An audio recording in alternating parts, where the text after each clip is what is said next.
Yeah, you're punk enough. Well, yeah, that's good enough for me. All right, well, welcome to another episode of the Almost Punk Enough podcast. This is part of our, I guess, mini series you could call it of the 2026 Bad Time Records tour. I'm Daniel. I go by the pen name Rizchex, and I'm joined with my co-host Mikey.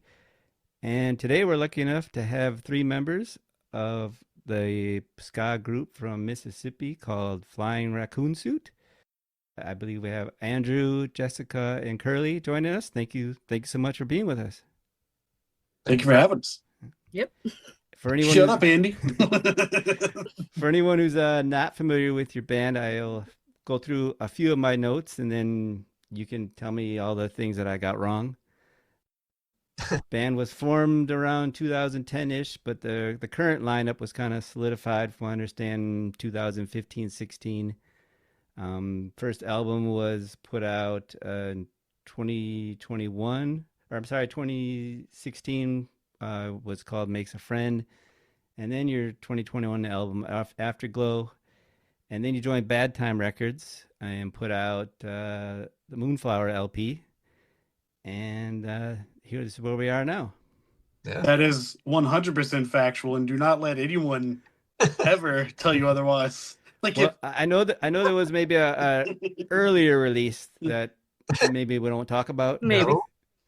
I just told you that what you had initially said was completely accurate, so I don't know what you're talking about. I think that's an important thing about like ska band lore, though, is having like maybe some demos that nobody talks about. Yeah. Well, it was also like the hard thing about that is like we started like high school going into college, obviously, and didn't really do anything, and like sort of recorded as we were learning our instruments, and like eventually we solidified, had Jessica and Brandon and Nevin on board. But people would be nice and try to hype our stuff and share on like podcasts and radio shows a song of ours that's from like the early times, which was like not quite demos, but about that quality. And we'd be like, man, it's really only me on this song and maybe Guillermo. Like nobody else is on this. Yeah, it definitely it was a full length album, but like Andy said, people would like search us and they would find them, and we'd be like, no, don't find that. Like, or like, share the new stuff. So it's like it's easier just to erase that and forget it exists. Yeah, we make the Friend was definitely the first one we had. Like, yeah, Jessica and Nevin on board, which recording. I'm only on like half of that one though. Yeah. Sounds like we're about to erase another album. Each time we release an album, the like timeline just moves forward a block. We're on our third album for 20 years. Yeah. That's right. Well, horns I see are a big part of your sound, and they do a lot more than just kind of playing harmony and just punching it out. They're kind of have their own feel, their own sound, and we're not joined with anyone from your horn section today. I guess who else are we missing from your group? Well, kind of. I think Andrew plays like every instrument, right? The tuba and about a dozen others. Yeah. Theremin, maybe. He does all our trombone on our records too. So anytime there's like a euphonium or weird instrument, it's Andy. But then yeah, he like a staple to the horn sound is for sure the trombone. And I mean he's definitely a part of that key part. Okay. How many members are we missing? How many more members of your group do you have? There's four. Yeah, we're missing. Yeah, we're a 7-piece. Yeah, we're ska band, and I lose track of numbers. Yeah, our bass player Clay is missing, and then our horn section, Guillermo, Nevin, and Brandon, who are on tenor sax, alto sax, trumpet. And you're usually considered a ska band. There's a lot of elements of ska, but you have a lot of other elements of like punk and jazz and even like some Dixie big band kind of sound and some metal. How would you describe your sound to someone who's new to you or someone who hasn't heard you before? Generally pretty poorly. It's hard to describe. A little bit of everything. I don't know. Yeah, normally it's one of those conversations. People would be like, "Oh, what kind of music do you play?" And I'm like, it's a ska band, and then you get the blank stare. So then you're like, well, it's like punk rock, but there's It's also horns, and then you get more blank stares, and you're like, it's kind of a bit of everything. So it's it's like, music, you know. yeah. We got like a guitar. There's a drummer back there. Yeah, Yeah. it's definitely a combination of all our influences, and then kind of through the lens of ska. But I will say, like, it is hard to describe, and especially because I think everybody on this podcast right now is like a music person. Like, we avidly listen to music and like analyze it and think about it. But I had a conversation with a coworker today who was like, "Oh, you're in a band. What kind of music do you play?" And she started describing all the stuff that she likes, and I was just like, "There's no way you're going to like this." And I showed her "Static Home," which is a song of ours. I think is a good gateway, like a casual. You could hear it at a restaurant, and it wouldn't Mhm. off put your eating experience. And she was just like, "I didn't hate that." I'm like, all right. All right, sweet. It definitely kind of has like an Olive Garden vibe. It could be an Olive Garden. Who says When we you're can't? here, when you're at Static Home, your family. That's Aw. it. The music is about family. Honestly, we are kind of a little family. That's true. Yeah. Started funny Yeah, and but it got real. we all, I mean, we grew up in the South, you know, where there's jazz, and then like the local bands of our time, and we were growing up were all metal. So I think that kind of, that's what did it. Yeah. We got I our mean, jazz, we got our metal. when I describe to people who are like kind of on the opposite of where Andy's like less casual, I would say like we're a band of like multiple influences. We don't shy away from any of them because like all of us listen to so many different styles and genres, and I think we're all pretty open minded as far as that goes, which is pretty unusual for like a whole band to be. So like with that being said, like if somebody has like an idea on the floor that's like, hey, let's, like Andy, for example, brings in a song and it's like, well, I want to do some like kind of New Orleans Dixie intro on this album. It's like, all right, let's fucking do it. Sounds awesome. And then we just kind of build on that. And then occasionally, like Andy's definitely the core songwriter, but occasionally we'll jump in and put in our own spin on stuff too. So that's where we get just the smorgasbord of our sound that is. And just for the record, how many instruments do you play, Andrew? Don't know Eh, eh, offhand, but I do all the brass and I like don't know offhand. my my dad was a bluegrass musician, so I grew up like that's the reason there's banjo on our albums probably, and also it's probably the reason our album sounds like it has some Gulf Coast like kind of swamp influence in it too. But I play the folk instruments like banjo, dobro, that thing over there, which I should say is an upright for an audio podcast. Yeah, guitar, bass. I did real rudimentary drums in some bands with Curly. I wouldn't call myself a drummer, but yeah, all the brass and typical like rock and bluegrass instruments.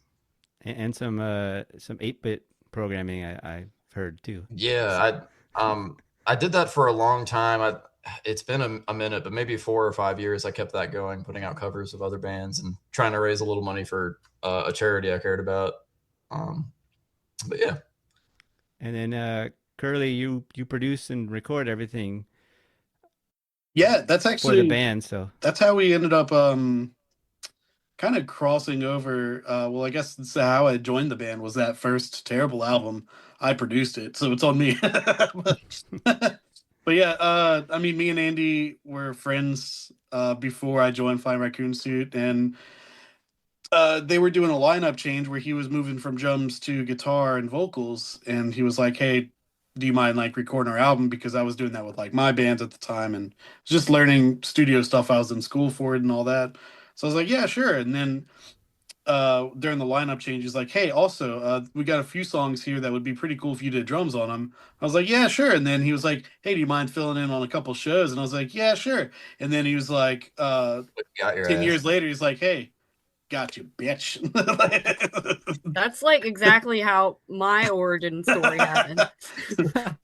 No, like it is definitely one of those things where it's like the closer you are to this group of people, the more you love them and the more you want to be around them. Like it is just like at least for me, it's a band of family, like we had mentioned. And it's like by the time I was like in there filling in and saw like the way that we vibed and the way that we kind of had like chemistry together, I was like, I kind of just don't want to leave at this point.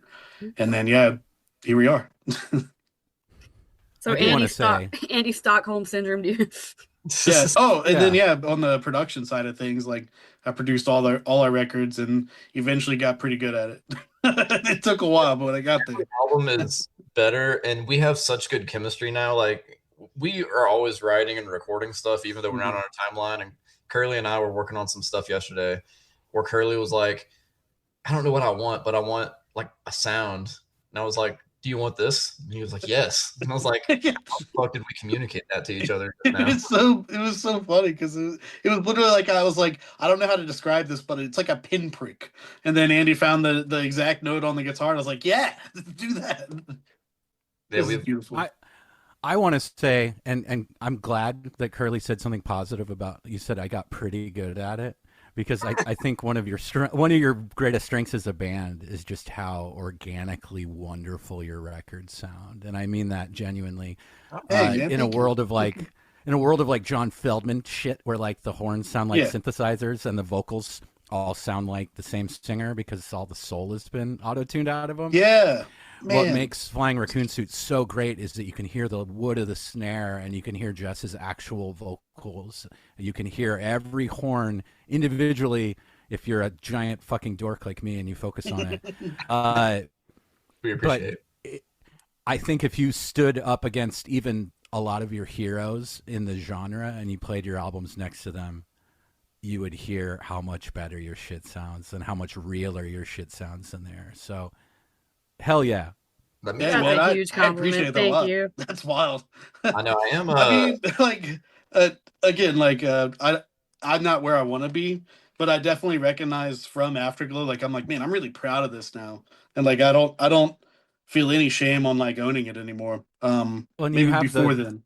you have the Yeah, resources obviously of Andrew and the time that you have together because you're doing it yourselves where you can come back and add more layers and more layers Hmm. as you go and build off of this like, oh, we're going to do an alternative rock song and then just commit to the bit all the way to the end of the song. So Yeah, for by the sure. time you've produced each of the songs, they have such an identity. I wanted to ask because I hadn't listened to your stuff in a long time. I listened to it on the way to the hardware store today because I was like, shit, I get to Hell catch yeah. up with these That's the guys. demo for our music. Yeah, yeah, exactly. Hardware store douchebag guy I was buying air duster there for some reason. That's for awesome. some But reason. what do you think is like ballpark like the most tracks you've ever put into a single song, Curly? Like Oh my on a gosh, session. man, it's so funny because it's probably one of our older songs, like Placebo or something, that didn't deserve it. Like, It's like 'cause 45 seconds. we have like a couple songs that are like a minute long, and it's just fast punk, and there's just like 30, 40 tracks of bullshit, and it's just like, what are we doing? Hmm. But Well, you like, have the resources. yeah, for sure. I mean, Vidalia is one that we had quite a bit on, and you wouldn't really think of it because it is like a not bare bones or stripped back, but like there was like a little bit of like everything there with accordion, tuba, and stuff, and guitar, or actually banjo on that one. But for the most part, we've kind of got it down to a science of like we kind of know what we're gonna be doing before going tracking. And I don't think we have like crazy layering of tracks. Like we definitely have a lot of vocal stuff, a lot of doubles, things like that. But like kind of to your point It's because on, I like having fun. yeah, no, I love it Mm-hmm. too. You're great at Anyway, Jessica's incredible at like double tracking vocals. Like it's incredible. It's amazing and it's easy to record. But kind of to your point on like the sound, the realness of it, like I don't really like overproducing some stuff in some aspects because like yeah I'll definitely edit the drums and I'll edit the guitar and the timing, but I would never quantize. I'm never gonna like lock to a grid just because I don't like to listen to that as much. I like it when everything sound natural, and then I Yeah. don't always like double everything either, like the horns and stuff, because I feel like you start to lose the individual instruments when everything's that big wall of sound. Which granted I do that sometimes too, but like it really just depends on like what the song and what we're going for at the moment is. yeah, and Oh, for sure. I And love sounding. like the fill at the beginning of I was gonna say I love sounding human. oh, So Yeah. well, yeah, no, and it's super important when you're trying to sound when you're trying to emote, or if you're trying to sound fun, if the emotion is completely auto-tuned out of the vocals, then it just becomes like, true Olive Garden music, actually. Right. But yeah, like I played your fill at the beginning of, is it called Runaway, that song? Oh yeah. The stupid Lamb of God fill you do at the beginning. Yeah, I was gonna say the death metal intro is so cool. But you can still feel the shells of the drums. So even at, I think, the most aggressive editing that I've heard of yours, you've still made it sound, I don't know. I'm a dork. Like, I don't think a lot of people understand how difficult it is to take that many instruments into a mix and have them all produce clarity like that. So, man, thank you. It's definitely Flying Raccoon Suit. Dude, it's definitely a task. Because I mean, we work hard on it. Like especially Afterglow. Like I was like in between where I was like comfortable as an audio engineer, and because I do both the engineering of the album and the mixing, and then we ship off for mastering. So like there's 3 different hats that I wear in the band between like drummer, songwriter, then engineer / producer, and then mixing engineer or whatever. So like each of those phases is completely different like mindset to be in, and that's kind of where like during tracking and stuff I'm thinking about those things where I'm like Andy was saying last night, it's like I want this weird guitar texture, and later on down the line when I'm in the mixing phase I know exactly what I'm going to do. So I don't know, I feel like that probably lends to some of our uniqueness because so much of that is done like within the band, and they basically trust me enough to just fucking do whatever I'm gonna do. Yeah, pretty much. And also, like, I feel fortunate because, like, Jessica, even if I wasn't in a band with her, she's one of my favorite vocalists. So it's like, shit, yeah, I'm in a band with one of my favorite vocalists. And the way we bounce off each other, like Curly said, she can do a perfect vocal double, which I have never done. I am not a singer. Did it once. I'm a vocalist. I did it once. It's not a skill I have, but she can hear it and like not tell you the theory behind it, but be like, oh, this is the note you want to sing, and then like tell you that harmony and stuff like that. It's really cool. And that's the home run that I think your band has when I think about ska punk in the last like 20 years. And not to sound like bitter and shitty, but there's just so much off shit in the world, and it's all done like meh. There's some great stuff too. But while my heroes are becoming anti-vax weirdos and RFK Jr. weirdos, like it's so good to see that the torch has been handed at an appropriate time to people that are closer to my age that like actually want to keep things the way that they were when we grew up, but add a new spin to it. And of course, that raunchy ass fucking Mississippi swamp shit that you do is awesome.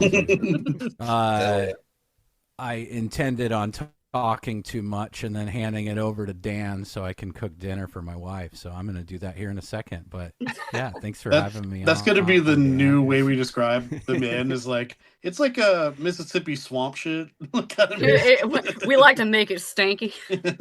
Don't forget the word raunchy. Oh, right. We play raunch. No further context. Well, thank you very much, Mikey, for joining us. Hey, good to talk to you again after 4 years. Yeah, thanks. And just playing off of that, you said you might be recording some new stuff. Is there a new album in the works, or is this some singles you planning on? We're always like kind of writing and recording, so it's hard to. I mean, we do plan for someday there will be a new album, but it's hard to say like when or where, because like unlike most bands that say, okay, we booked 7 days of studio time in March that we're going to go and record this album. It's with our schedules and self-producing. It's more like we booked one Tuesday in April that we can get trumpet on 3 tracks. Yeah. We have to like the stars have to align. It's a blessing and a curse that we produce ourselves like that, because it does give us that leeway of like, oh, we'll just do it next week or next month or whenever somebody's available, and it's just like, oh, it's been 2 years, where are we at? It's like that part of it sucks, but like it does, like, I mean, transparently, I think it's the only way that we could work like as a band.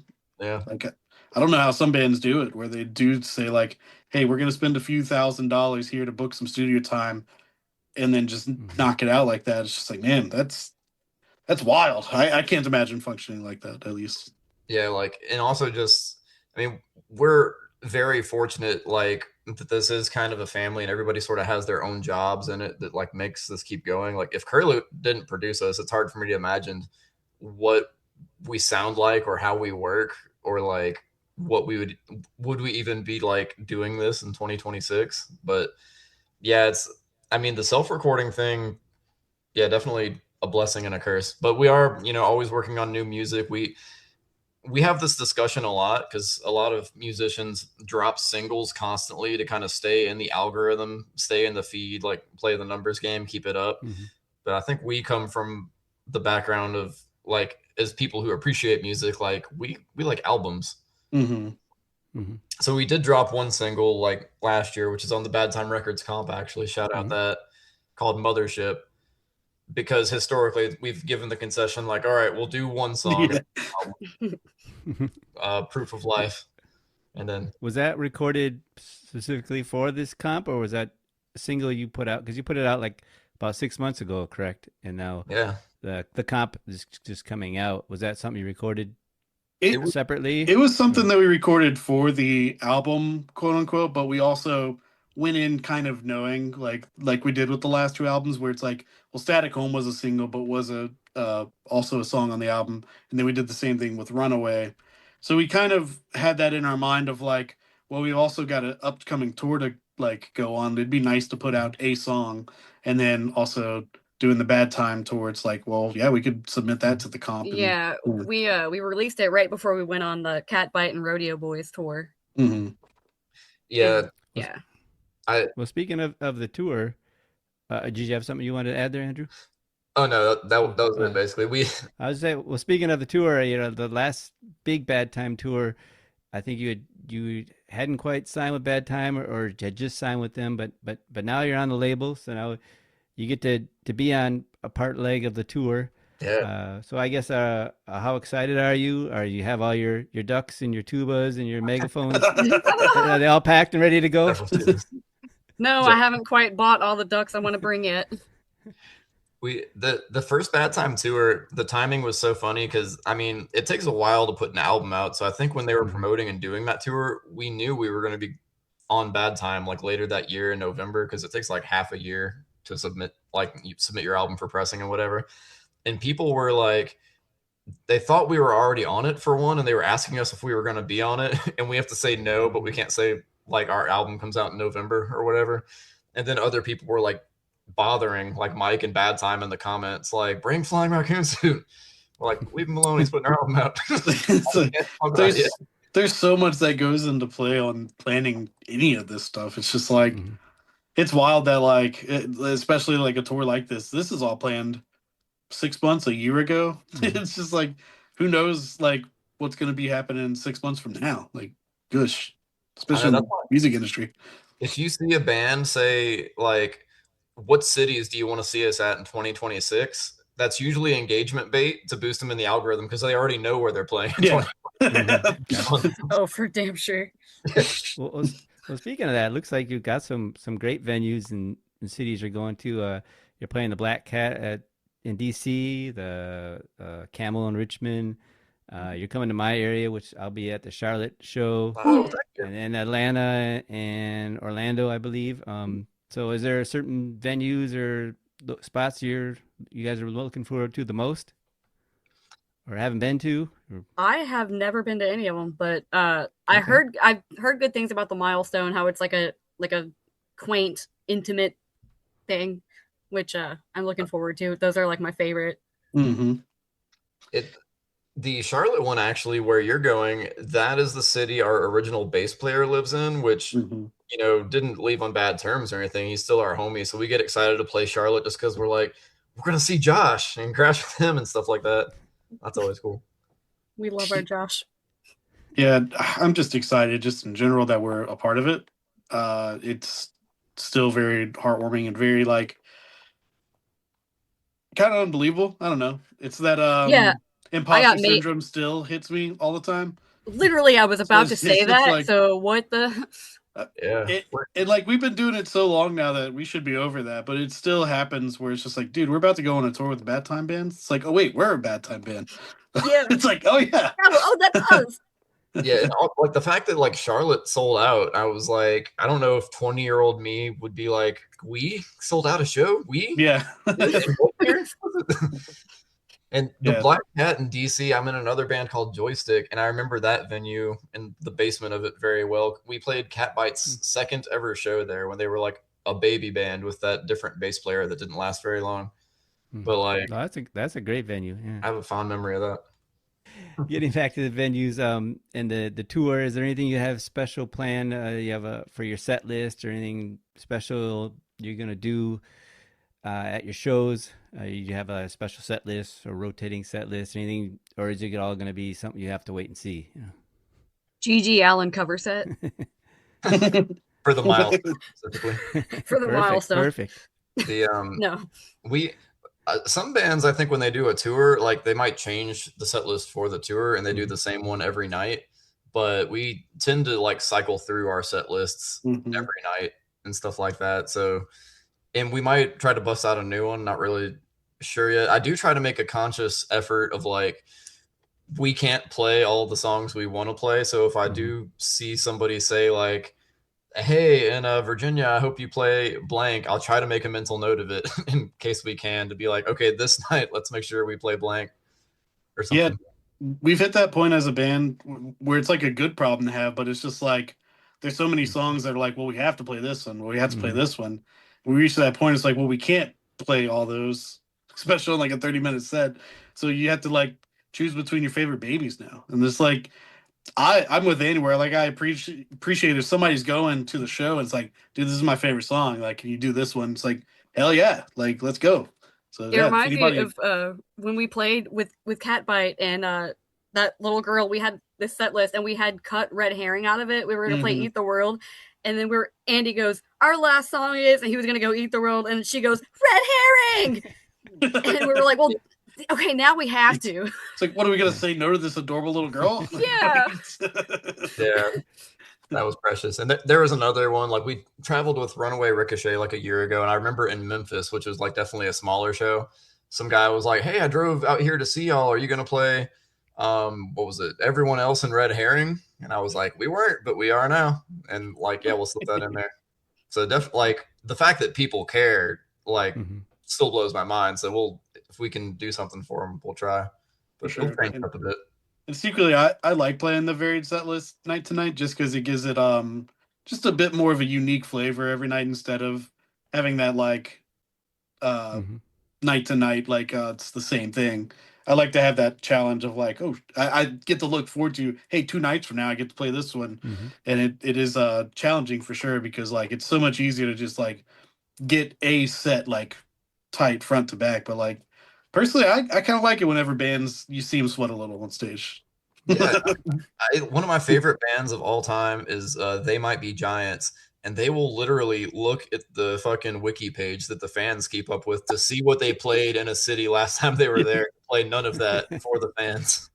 Yeah, but it's and like there's been times people comment on our stuff like, I'm catching you in 2 cities for this run. And it's like, oh, well, we definitely can't play the same set for like, in a row.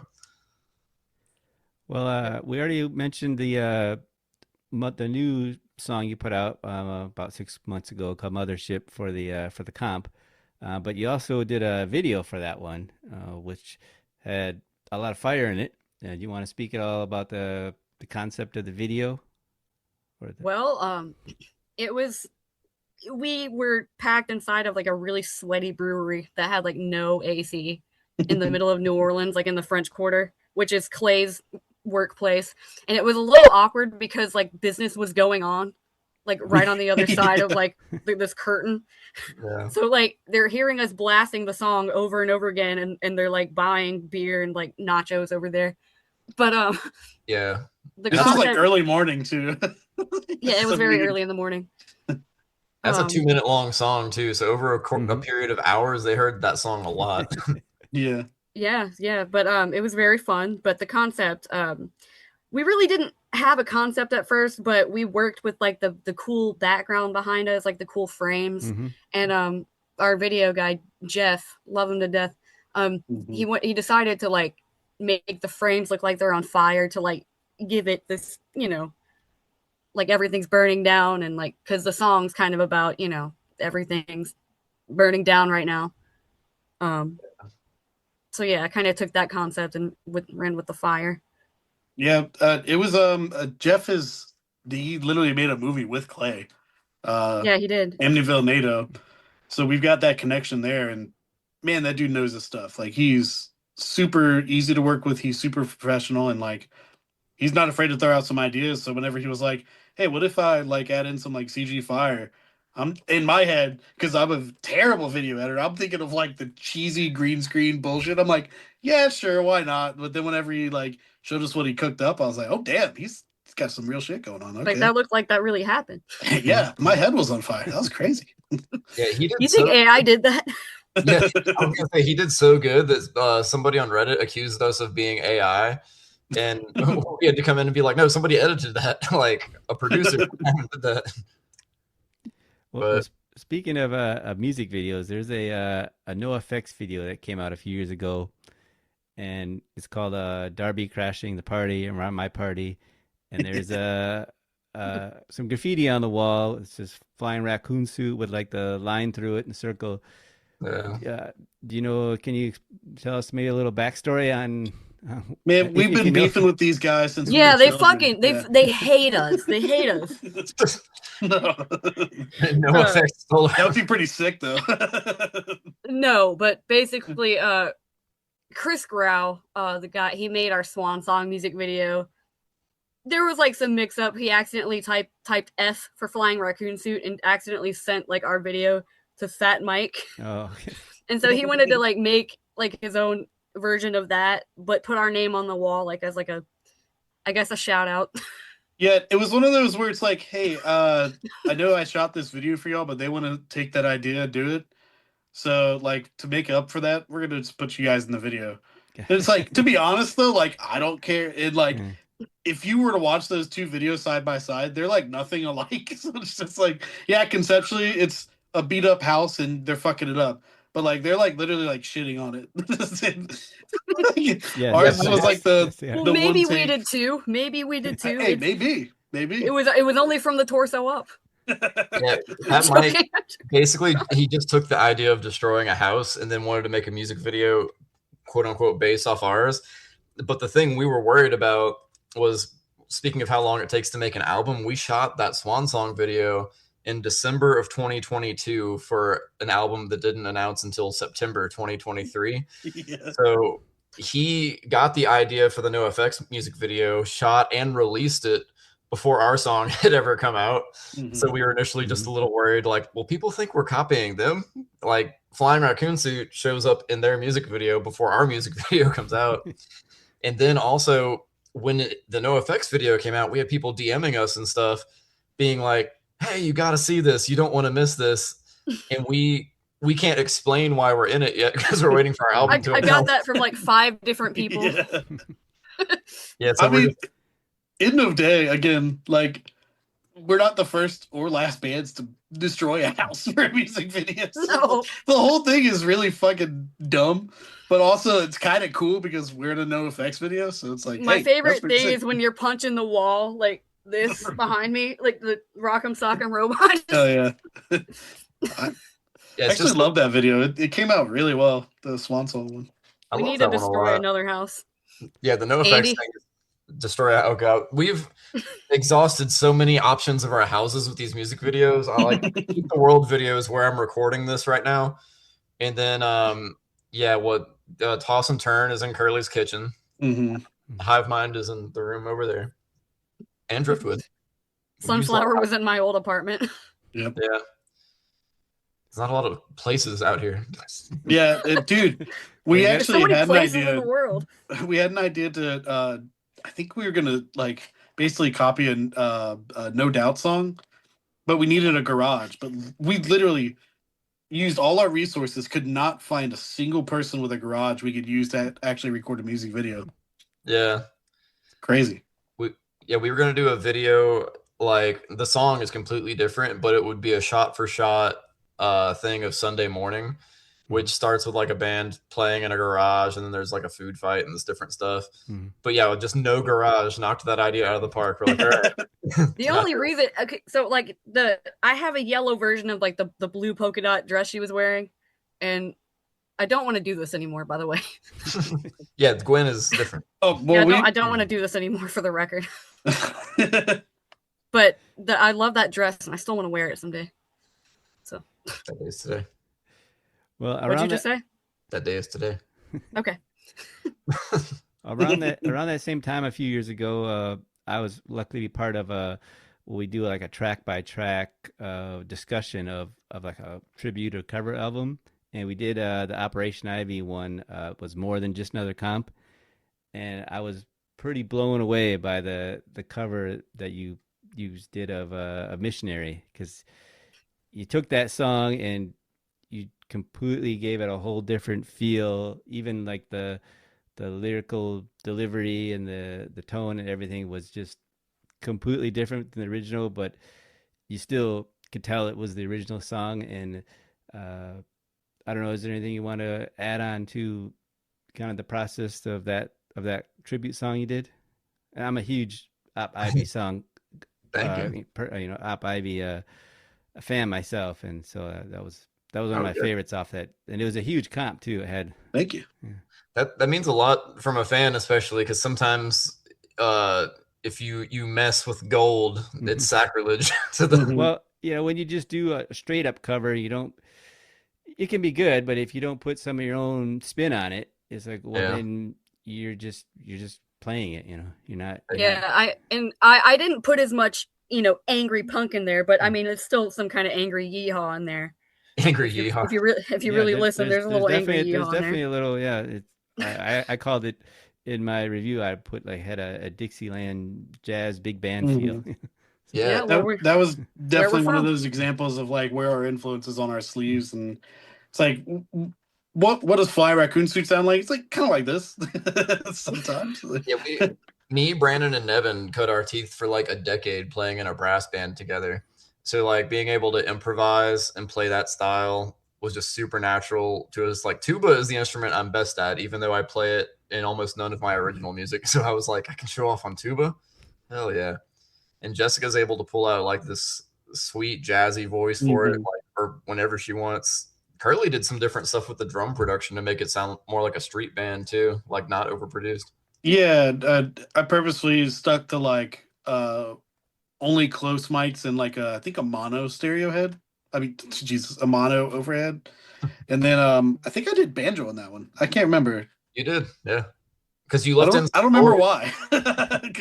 I think I just told you to, maybe, but yeah. He's like, "Hey, you want to play some banjo?" I'm like, "Yeah, let's do it." But I had a lot of family out in Zydeco land, so yeah, I think we have a lot of Zydeco kind of influence going on too. I feel like I do with vocals a little bit. It's almost like a dangerous game to be like, "Hey, we're going to cover this song, but we're going to make it Flying Raccoon Suitified," because you could get anything. You never know. Yeah, you'd be like, I didn't want this at all. I wanted you to do a 5-minute metal song. Why did you send me this? We need ambient death polka. Yeah. Again? It is. Yeah, almost... I mean, long in the tooth. Yeah. Yeah. It's almost like a genre simulator or something like it, like random genre generator. I will say, like, not that Missionary is a bad song, because I do really like the song, but the reason we ended up with that one, like, we had been asked to do multiple comps, and typically, like, we do everything pretty, like, democratically. We'll send it to the group chat and be like, hey, y'all vote on a song you want to do, or tell me your thoughts, or blah, blah, blah. We got asked to do it because we had done a Rancid comp, thanks to Omnigon and Esteban and stuff. And then we got asked to do this, sent the song list.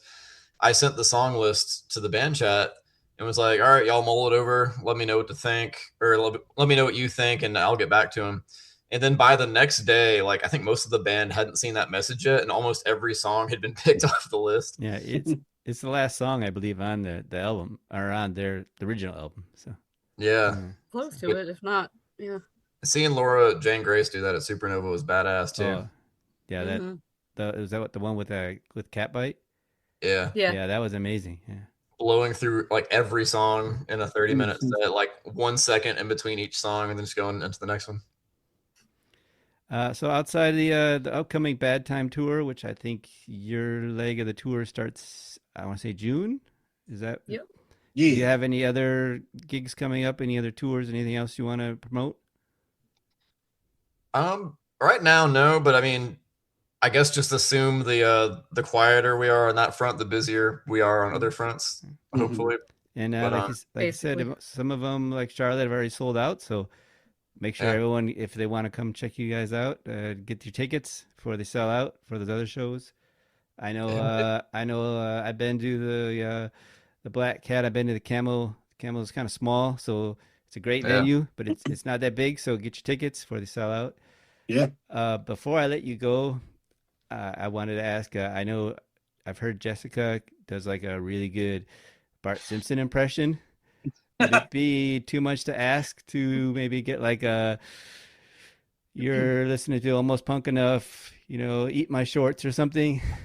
Is that too much to ask? You're listening. What is it? You're listening to The Almost Punk Enough. That's the name of the podcast. Okay. Whatever. I don't want to ask. Okay. Okay. No Put you on the pressure. spot. Okay. Shit. Okay. I'm not gonna. Oh God, what is it again? You're listening to the almost. Oh God, now I'm forgetting words. You're listening to Almost Punk Enough. Eat My Shorts. You're listening to Almost Punk Enough. Eat my shorts. Oh, good. Thank you very much. Was that good? Yes. Thank was you. great. Yes, that was great. that Thank was- you.